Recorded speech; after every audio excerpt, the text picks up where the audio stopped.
Halo teman-teman semua, perkenalkan nama saya Adi Syaifullah. Saya dari program studi Geofisika Universitas Indonesia tahun 2020. Saya sekaligus asisten dosen mata kuliah pengantar ilmu kebumian. Pada kali ini kita akan membahas mengenai evolusi bumi sepanjang waktu bumi. Nah, sebelum itu kita harus mengetahui terlebih dahulu nih, apa aja sih keunikan bumi dibandingkan planet yang lain. Yang pertama, bumi merupakan planet yang tepat. Kenapa? Karena bumi memiliki ukuran yang sangat proporsional, sehingga memiliki gravitasi yang lebih stabil. Lalu, bumi memiliki litosfer kaku di atas astenosfer lemah, sehingga terdapat aktivitas tektonik, di mana hal ini mendukung adanya kehidupan. Lalu, bumi memiliki logam inti cair, sehingga mampu menopang medan magnet yang ada di bumi. Jika tidak memiliki inti logam cair, maka sebagian besar bentuk kehidupan di bumi tentu tidak akan ada. Keunikan bumi yang kedua adalah lokasinya yang tepat. Kenapa? Karena bumi memiliki lokasi yang tidak terlalu dekat dengan matahari, sehingga temperaturnya tidak terlalu panas seperti Mars dan Merkurius. Kemudian bumi memiliki lokasi yang tidak terlalu jauh dari matahari, sehingga temperaturnya menjadi tidak terlalu dingin. Dan yang terakhir, bumi memiliki lokasi yang dekat dengan bintang berukuran kecil, sehingga memungkinkan cukup waktu untuk evolusi manusia. Keunikan bumi selanjutnya adalah waktu yang tepat. Kenapa? Karena bumi memiliki atmosfer yang berkembang seiring berjalannya waktu, sehingga menghasilkan evolusi leluhur organisme yang sangat beragam. Kemudian bumi pernah mengalami benturan dengan asteroid, sehingga menyebabkan punahnya dinosaurus dan menyebabkan mamalia dapat lebih berkembang dan memungkinkan adanya kehidupan. Nah, kemudian kita akan membahas mengenai skala waktu geologi, di mana rentang waktu relatif dari skala waktu geologi ini terbagi menjadi dua, yaitu Phanerozoikum yang terbagi menjadi tiga, yaitu Kenozoikum, Mesozoikum, dan juga Paleozoikum, dan juga Prakambrium yang terbagi lagi menjadi tiga, yaitu ada Proterozoikum, Archean, dan juga Hadean.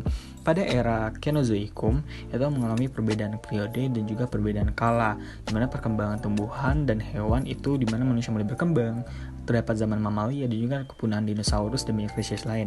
Kemudian pada era Mesozoikum itu terbagi menjadi tiga periode, ada periode Kapur, Jura, dan juga Trias. Dan juga pada kala era Mesozoikum itu disebut juga dengan zaman Reptilia. Kemudian pada era Paleozoikum itu terbagi lagi menjadi beberapa periode dengan terbagi lagi menjadi tiga kala, yaitu ada kala zaman amfibi, zaman ikan, dan juga zaman invertebrata. Kemudian kita akan membahas mengenai proses pembentukan bumi awal. Proses pembentukan bumi itu dimulai terlebih dahulu dengan adanya peristiwa Big Bang, di mana berdasarkan teori Big Bang, pembentukan planet bumi dimulai sekitar 13,7 miliar tahun lalu dengan ledakan kataklismik yang menciptakan seluruh materi dan ruang angkasa. Kemudian setelah itu menghasilkan atom hidrogen dan helium, dan kemudian membentuk suatu galaksi, dan kemudian terjadi ledakan supernova yang menghasilkan elemen berat disintesis. Kemudian membentuk nebula dengan surya yang mulai menyusut. Setelah itu terbentuk suatu proses ketika material berkumpul untuk membentuk protomatahari, dan juga rotasi mulai meratakan nebula. Setelah itu terjadi akresi planetesimal yang membentuk bumi dan juga planet-planet lain.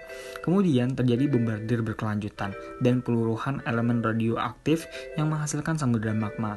Kemudian terjadi diferensiasi kimia yang menghasilkan struktur berlapis bumi. Dan kemudian objek-objek seukuran Mars bertumbukan dengan bumi yang kemudian menghasilkan debris yang kemudian mengorbit bumi dan mulai berakresi.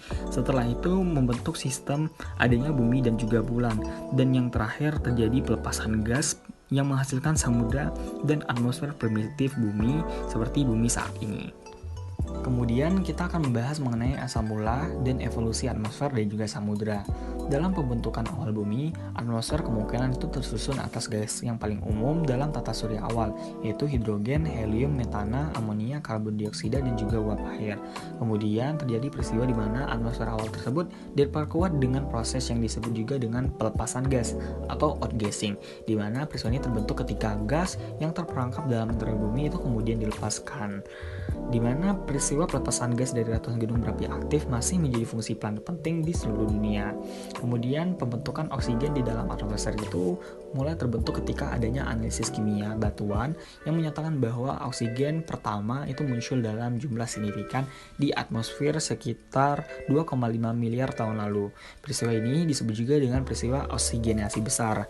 Manfaat positif dari peristiwa ini ialah mudah menyerap radiasi ultraviolet dan juga membentuk ozon. Kemudian molekul oksigen yang tersusun atas 3 atom oksigen, di mana hal ini sangat bermanfaat demi keberlangsungan hidup manusia. Kemudian kita akan membahas mengenai pembentukan benua bumi. Teman-teman bisa melihat pada gambar, di mana gambar ini merupakan gambar pertumbuhan massa benua besar melalui tumbukan dan juga akresi fragmen kerak lebih kecil. Sebenarnya pembentukan kerak benua sendiri itu merupakan kelanjutan dari segregasi gravitasional material bumi yang dimulai selama tahap akhir pembentukan planet bumi, di mana material logam padat terutama besi dan nikel tenggelam untuk membentuk inti bumi yang kemudian meninggalkan material berbatu lebih tidak padat yang menyusun mantel. Pada gambar itu terbagi menjadi 2. Ada fragmen kerak terpecah-pecah dipisahkan oleh cekungan samudra dan juga ada tumbukan busur pulau vulkanis dan plato samudra yang membentuk blok kerak yang lebih besar. Kemudian ini merupakan gambar distribusi material kerak yang tersisa dari ion arkean dan juga proterozoikum. Teman-teman bisa melihat pada gambar bahwasanya persebaran ini hampir merata di seluruh benua, di mana terutama terletak pada sebelah timur bagian benua Amerika, hampir seluruh bagian benua Afrika, di sebelah utara benua Eropa, dan juga beberapa di bagian benua Asia dan Australia, dan juga Afrika. Kemudian kita akan membahas mengenai superbenua Prakambrium. Apa sih superbenua itu? Jadi superbenua adalah massa daratan besar yang mencakup seluruh atau hampir seluruh benua yang ada. Pada awalnya kita mengenal istilah Rodinia. Jadi Rodinia ini terbentuk selama eon Proterozoikum sekitar 1,1 miliar tahun lalu. Kemudian antara 800 dan 600 miliar tahun lalu, Rodinia perlahan mengalami pemisahan. Dan pada akhir Prakambrium, banyak fragmen yang tersusun kembali dan menghasilkan massa daratan besar di hemisfer selatan yang juga disebut dengan Gondwana, terutama mencakup Amerika Selatan, Afrika, India, Australia, dan Antartika saat ini. Kemudian fragmen benua lain juga berkembang, yaitu ada Amerika Utara, Siberia, dan juga Eropa Utara. Kemudian kita akan membahas mengenai pembentukan benua modern bumi. Teman-teman bisa melihat pada gambar, di mana gambar ini merupakan gambar pembentukan Pangea, di mana selama akhir Paleozoikum, massa daratan utama bumi bergabung untuk menghasilkan superbenua Pangea. Pembentukan Pangea ini terbagi menjadi 4 periode, yaitu ada periode Kambrium yang terjadi pada 500 juta tahun lalu, kemudian pada periode Silur yang terjadi pada 425 juta tahun lalu, dan yang kemudian ada periode Mississippian yang terjadi pada 340 juta tahun lalu, dan terakhir ada periode Trias yang terjadi pada 250 juta tahun lalu, di mana daratan utama bumi telah bergabung dan dikenal dengan superbenua Pangea.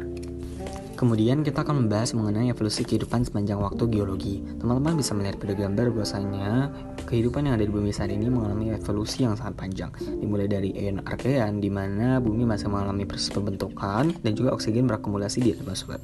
Kemudian eon Proterozoikum, di mana mulai ditemukan organisme bersel banyak pertama. Kemudian pada era Paleozoikum, di mana terbagi lagi menjadi beberapa periode atau kala, yaitu Kambrium, Ordovisium, Silur, Devon, Mississippian, Pennsylvania, dan Perm, di mana mulai terjadi perkembangan hewan dan juga tumbuhan yang mulai signifikan, terutama invertebrata mulai mendominasi laut, mulai ditemukan ikan, serangga pertama, amfibi pertama, kemudian Gymnospermae mulai berkembang, Reptilia mulai berkembang, dan juga dominasi amfibi pada masa itu. Kemudian pada era Mesozoikum berbagi lagi menjadi 3 periode, yaitu ada Trias, Jura, dan juga Kapur, di mana mulai ditemukan dinosaurus pertama, mamalia pertama, kemudian dinosaurus mulai mendominasi, kemudian ditemukan juga bahwasanya rawa batu bara mulai mengekstensif, kemudian ditemukan buru pertama, terus ada tumbuhan konifer dan juga tumbuhan berbunga pertama mulai berkembang. Dan terakhir yaitu pada era Kenozoikum, di mana pada era ini terbagi menjadi 3 periode atau kala, yaitu ada Paleogen, Neogen, dan juga Kuarter. Pada era ini mulai berkembang kembali kuda pertama, ada primata pertama, mamalia, burung, serangga, dan tumbuhan berbunga mulai berkembang, padang rumput mulai menyebar, ditemukan primata, paus, kera, dan juga adanya evolusi genus Homo, dan kemudian banyak mamalia raksasa, dan juga adanya zaman es, terutama pada masa Kuarter dan hingga saat ini. Selanjutnya yaitu era Mesozoikum, atau yang juga dikenal dengan zaman dinosaurus. Pada zaman ini Pepohonan yang mendominasi ialah jenis Gymnospermae, di mana Cicadophyta merupakan tipe Gymnospermae yang sangat umum pada era ini, di mana tumbuhan ini memiliki daun seperti palem dan juga rojong besar. Kemudian, reptilia mulai mendominasi di bagian darat, laut, dan udara pada masa ini, di mana reptilia penerbang seperti Archaeopteryx adalah leluhur dari burung-burung modern pada saat ini. Kemudian pada era ini juga sebagian reptilia kembali ke laut. Reptilia termasuk Ichthyosargia menjadi hewan marine yang mendominasi bagian laut. Dan yang terakhir kita akan membahas mengenai era Kenozoikum atau yang juga disebut dengan zaman mamalia. Selama era Kenozoikum ini, mamalia menggantikan reptilia sebagai hewan darat dominan. Pada waktu yang hampir bersamaan, Angiospermae atau tumbuhan berbunga dengan biji tertutup menggantikan Gymnospermae sebagai tumbuhan dominan. Era Kenozoikum ini seringkali disebut dengan zaman mamalia, tapi bisa juga dianggap sebagai zaman tumbuhan berbunga. Kenapa? Karena dalam dunia tumbuhan, Angiospermae memiliki status serupa dengan mamalia di dunia hewan. Selain itu, perkembangan tumbuhan berbunga sangat mempengaruhi evolusi burung dan mamalia yang memakan biji-bijian dan buah-buahan. Demikian juga dengan kelompok serangga. Selain itu, pada masa ini manusia, yaitu mamalia dengan otak besar dan daya penggerak bipedal mulai berkembang. Berdasarkan pemahaman kita saat ini, manusia atau Homo sapiens berawal dari Afrika sekitar 200.000 tahun lalu dan mulai menyebar ke seluruh dunia. Nah, cukup sekian pembahasan mengenai materi evolusi bumi sepanjang waktu geologi. Semoga teman-teman dapat memahaminya dengan baik. Terima kasih.